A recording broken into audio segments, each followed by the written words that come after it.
Welcome back to the show. We got a great one lined up for you today. Somebody roll that beautiful intro.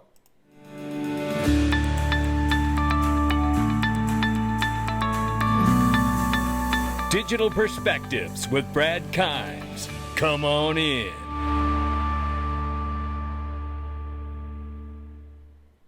Welcome back to the show. We're looking at 48 cents, ladies and gentlemen. Yeah. Well, I got caught yesterday. Mrs. Backup found out that I made a purchase, and then she put it online. If you saw it. Yeah, that happened. And here's the evidence right here. I told you I got caught. I posted yesterday, just bought the dip like a boss, and then she happened to see it and says, let me guess, don't tell Mrs. Backup. That's right. But apparently she already knows. Well, there'll be a conversation in the house about that this evening. Wish me luck, everybody. Let's take a look at the market cap right here. $2.41 trillion market cap. The market is up 1.4%. I told you this stuff's real. I don't do that for the channel. It's real. I got caught, ladies and gentlemen.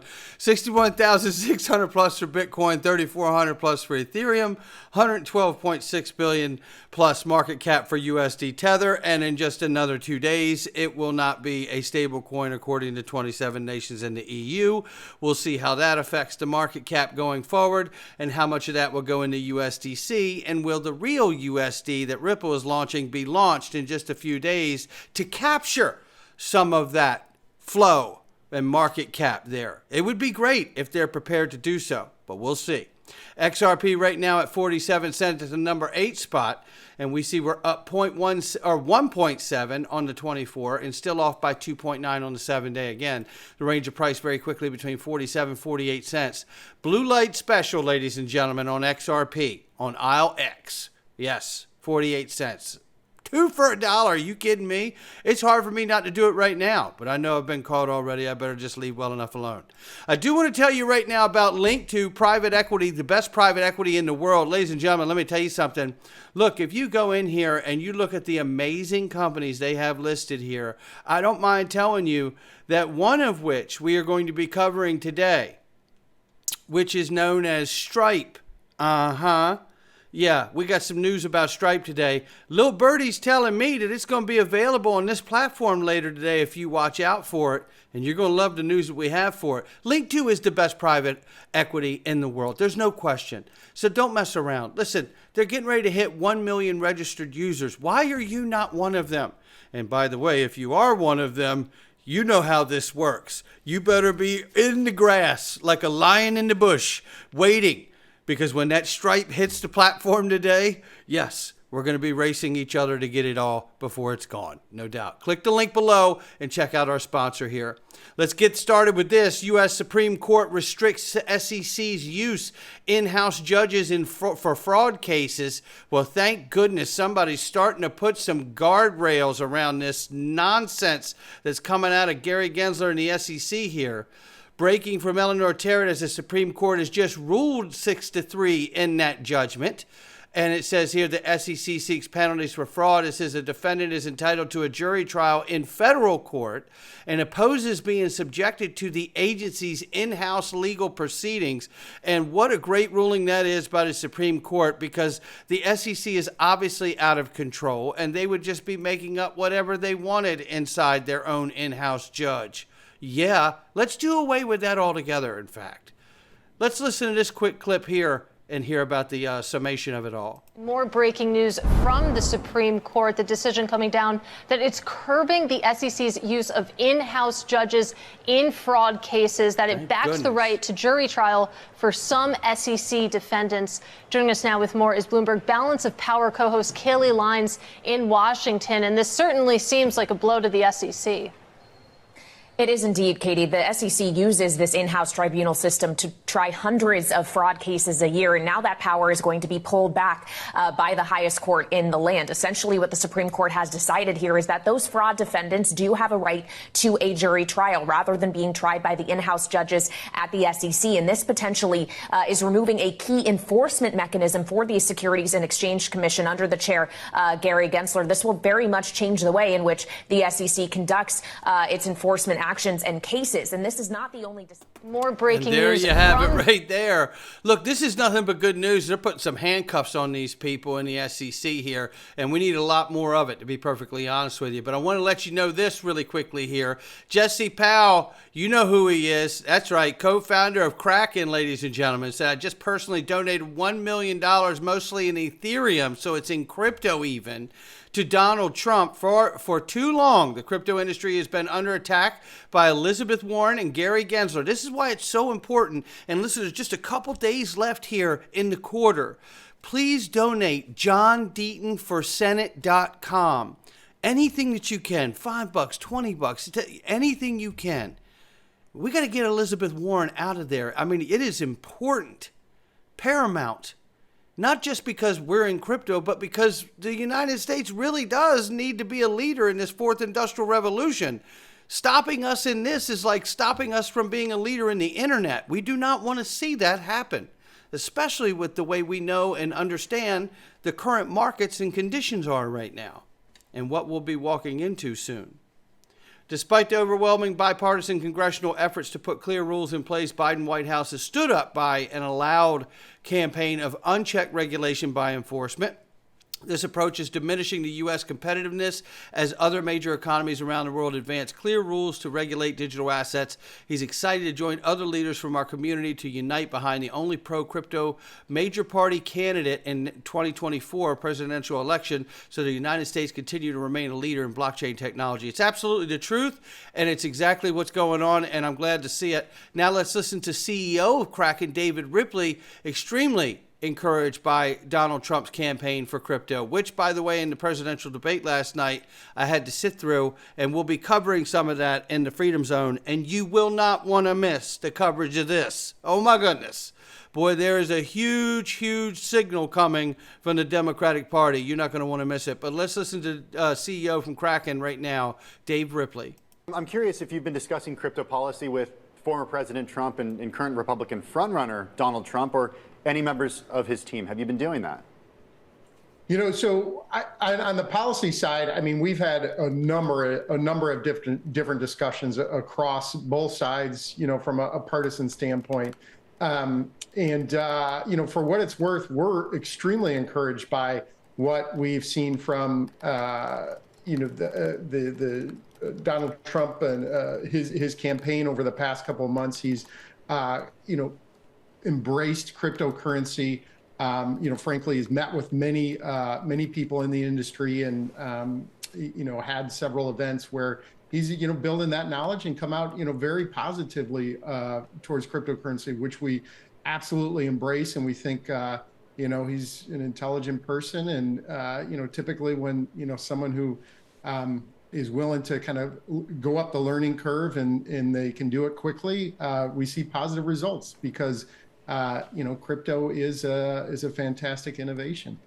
I'm curious what specifically you would advocate for most in a Trump term when it comes to crypto policy. If he does win in November, what's one thing you'd advocate for?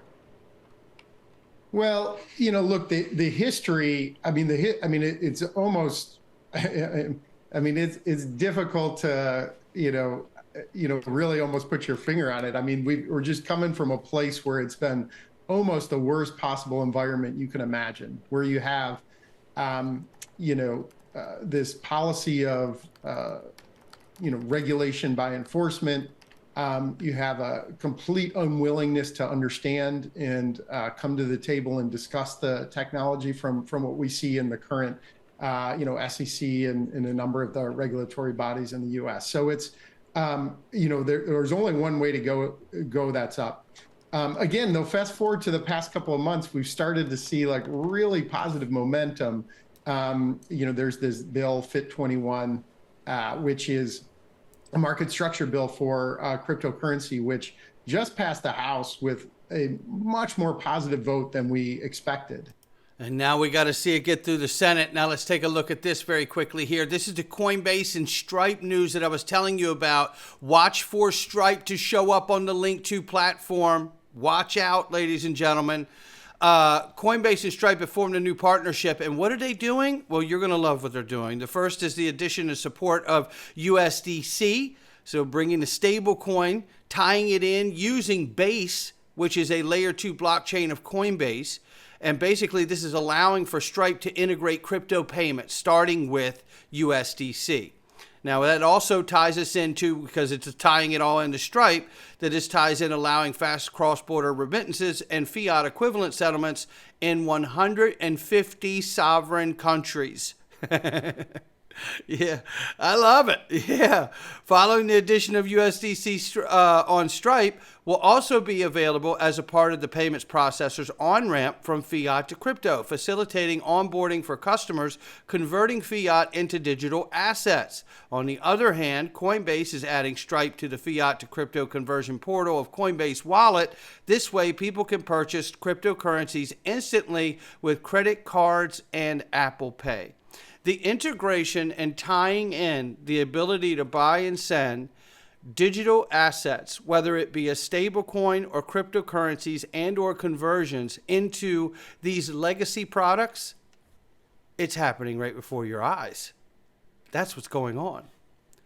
And it says here, right here, X will use Stripe for payments. Stripe-backed Ripple founders Jed McCaleb's digital currency project. This is going way back here, but there's ties, and you need to know about it. X works with Stripe to verify the identity, and then it goes on and ties it in here.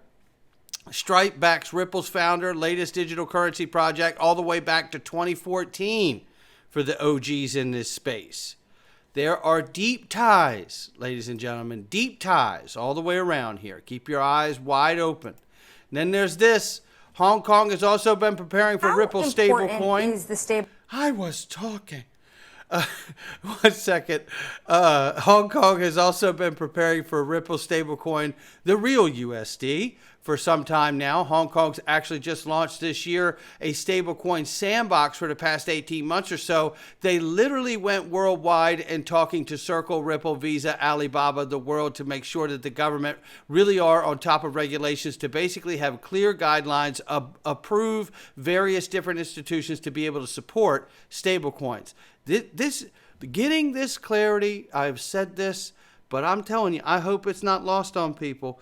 Getting this kind of clarity is paramount to what it's about to do. It's going to unlock our economy, the usage of these assets. It is going to speed things up and the velocity of money. And then you're going to see large institutions come piling in to take advantage of it. Take a listen to this. Stablecoin world to the broader crypto ecosystem, and how vulnerable is it to U.S. regulation? I think stablecoin worldwide is a super important topic. U.S. in many sense, I think, being sitting in Silicon Valley, we need to get ahead of the game, because I'm looking at Hong Kong, actually just launched this year the stablecoin sandbox. And for the past 18 months or so, they literally went worldwide and talking to Circle, Ripple, Visa, Alibaba of the world to make sure that government really are on top of regulations to basically have very clear guidelines to approve various different institutions to be able to support stablecoins. So in that sense, in the cross-border payment, if we just purely let other people to define what stablecoin is about, it's really not good for the long-term finance ecosystem. So I think U.S. really we need to get our act together to catch up with in Europe with MiCA, or in Hong Kong or Singapore, which is already have very clear regulation to support it. And that's why we're seeing these sandboxes created, because now we're seeing these sandboxes where you're seeing the cross-border payment with the use of stable coins and or CBDCs and different pilots, because you're seeing them cross region to region, where there's been so much work in the previous years working inside of their own jurisdictions. That's exciting to me, no doubt about it. It means you're very close. Now, talk about very close. How about ETFs? How about XRP ETF? Well, the order of interest at the current moment that is driving ETF filings is right here. Number one, BTC, which is obviously set renowned records. ETH is soon to follow in just a few days, July 2nd, they say. And Solana, because we know the Ethereum investors, those VCs, boy, they fled and pushed their money into Solana. Yeah, and then they say XRP's number 4, based on the accumulation data from institutions. Institutional investors own cryptocurrencies that can be used, that can use USD stablecoins, and the XRP ledger will soon have its own stablecoin. Yes, it will. So watch out, ladies and gentlemen. It's coming very quickly, and when it does, there's no going back.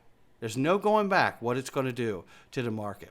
Now, I want you to listen very quickly here about how crypto is the majority party, and there's no question that it is. I want you to listen from the Digital Chamber and Perry Ann Boring here on Fox. Take a listen. So it's really no surprise that crypto is a talking point on the campaign trail. Now, when you look at President Biden, he's reportedly going to join a roundtable next month. He's been tweaking his messaging to be more crypto friendly.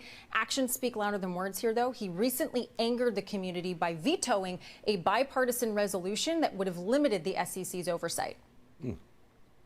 49% of eligible voters are either Gen Zs or millennials. So crypto is the majority party. I think many of them are very motivated after being attacked and attacked and attacked by the Biden administration for the past 4 years. So, Stuart, neither candidate has laid out a specific plan, but we've been speaking with large players like Coinbase in the space. The industry is spending a lot of money, and it really has the potential to pick one of the candidates this fall. Yeah, it does. And there you have it right there. And we know it does too. And I'm a one-issue voter. And for crypto clarity, it equals Trump. They are like against it, don't like Biden, it. Biden doesn't even know what it is. If you ask Biden, sir, are you for or against crypto? What's that? What the? Get me off the stage. He's saying, get me off the stage. No, he has no idea. But look, Gensler is very much against it. The Democrats are very much against it. And I say this, a lot of people are very much for it, probably a lot of the people in this group, and I'm fine with it. I want to make sure it's good and solid and everything else, but I'm good with it.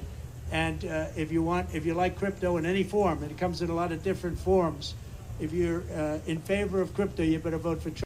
Better vote for Trump. And you know what? Now we're going to go down into the freedom zone here. And listen, I hope you will join us, because none of this is financial advice from me or anyone else. But what we're getting ready to do is expose mainstream media, ladies and gentlemen. You know how I've told you we don't really have any forward progress until mainstream media has been dismantled. Well, we're not there yet, but you're not going to believe what they just did. And we're going to show it to you. We're going to jump into it right now. I hope you'll join us. Go to digperspectives.com, click the link underneath, and come to the Freedom Zone and join us right now for next to nothing. And you can join the DPMG, which is a more involved group, and get the Freedom Zone for free. And if you're in the DPMG and you're interested in learning how to use automated market makers on the XRP ledger, we've already started. So if this is something that you're interested in, as well as being around like-minded people who are looking to be successful too, and protect and grow and maintain your wealth, you know, that is another big conversation happening in this group. And there's so much more. You can join us there in the DPMG as well. But that's limited time only. I will be shutting that window soon, and we're going into the Freedom Zone right now. All right, welcome back, everybody. Let's get into this. There's some exposing to do today.